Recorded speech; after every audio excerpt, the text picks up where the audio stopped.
இயேசுவின் பிறப்பு ஏதோ ஒரு தற்செயலான ஒரு பிறப்பு இல்லை. அநேகர் நினைக்கிறது போல அவர் மனிதனாய் பிறந்து இரட்சகராக மாறல. மனிதனாக பிறந்து மனிதனாக வாழ்ந்து அவர் மனிதனாக மரிக்கல. எந்த இடத்துல மனிதன் பாவம் செய்தானோ அதே இடத்துல ஆதியாகமம் 3:15 இந்த ஸ்திரீயின் வித்து வருவார் என்பதை தேவன் தெளிவாய் தெரிவித்தார். அப்போ இவருடைய பிறப்பு எப்போ முன்னறிவிக்கப்பட்டுச்சுன்னா, எந்த இடத்துல மனிதன் பாவம் செய்தானோ, எந்த இடத்துல தேவனோடு இருக்கிற உறவை அவன் இழந்து போனானோ, அந்த இடத்திலேயே தேவன் என்ன செஞ்சிட்டார்னா, கிறிஸ்துவின் பிறப்பை அறிவித்திருக்கிறார். ஸ்திரீயின் வித்தை அறிவித்திருக்கிறார். அவர் உன் தலையை நசுக்குவார். அப்படின்னா என்ன அர்த்தம்னா, அங்கேயே முதல் வாக்கு தத்தம் நமக்கு கொடுக்கப்பட்டிருக்கிறது.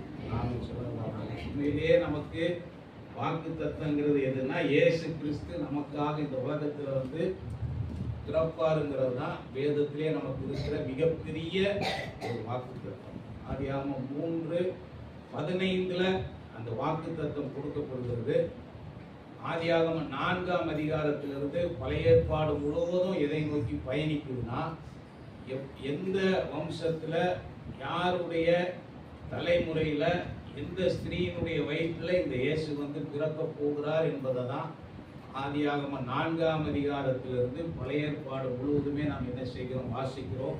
அப்போ நீங்களும் நானும் வாசிக்கிற இந்த வேதத்திற்கு ஒரு தொடர்ச்சி இருக்கிறது. புரிஞ்சவங்க ராமின்னு சொன்னாங்க.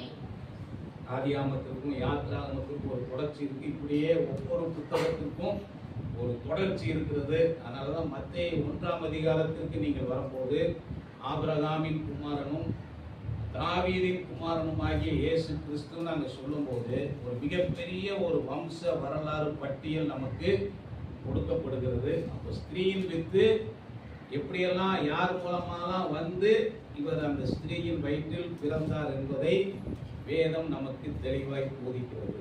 அதனால இயேசு கிறிஸ்துவினுடைய பிறப்பு ஏதோ திடீர்னு நடந்த சம்பவம் இல்லை.